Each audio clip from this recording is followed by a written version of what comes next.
Hapa ili niokote, ngoja niseme mama anaumwa. Mbona kanidungulia macho hivi? Kuna shida gani? Kwa nini? Mbona niangalia sana? Sasa hutaki kutazama au?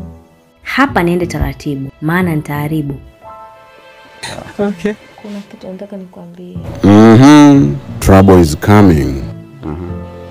Mama anaumwa. Mungu saidia ajaye kwenye mfumo, naitaka hii hela mimi.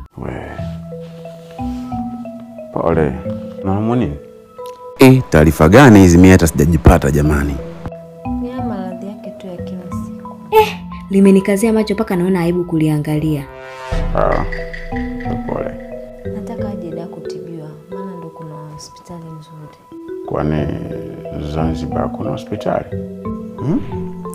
Lakini pia nilikuwa nafikiria bora tumchukulie tiketi ya ndege asipande meli kwa sababu ya hali yake. Na hata akija anaweza akafikia hata kwa dada. Ngoja nikomae. Mbona kama anakuja hivi? Alafu labda mimi sijaelewa. Ndege unayozungumzia wewe ni aviator au hii ndege? Hebu ngoja kwanza. Wewe umesema mama anaumwa nini? Anasumbuliwa na moyo. Oho, hii chafya ndo nini? Atanishtukia huyu.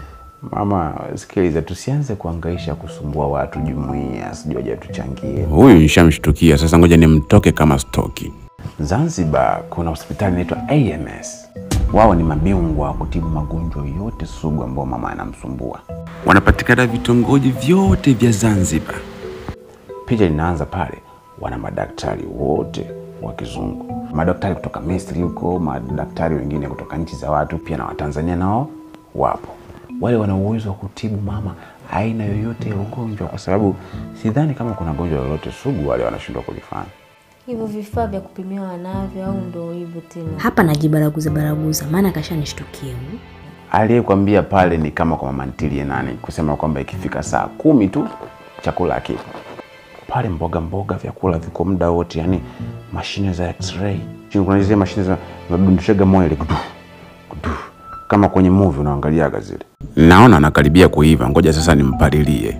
Zile pale wako nazo, yani pale hakuna shida, sawa? Magari ya kisasa ya wagonjwa.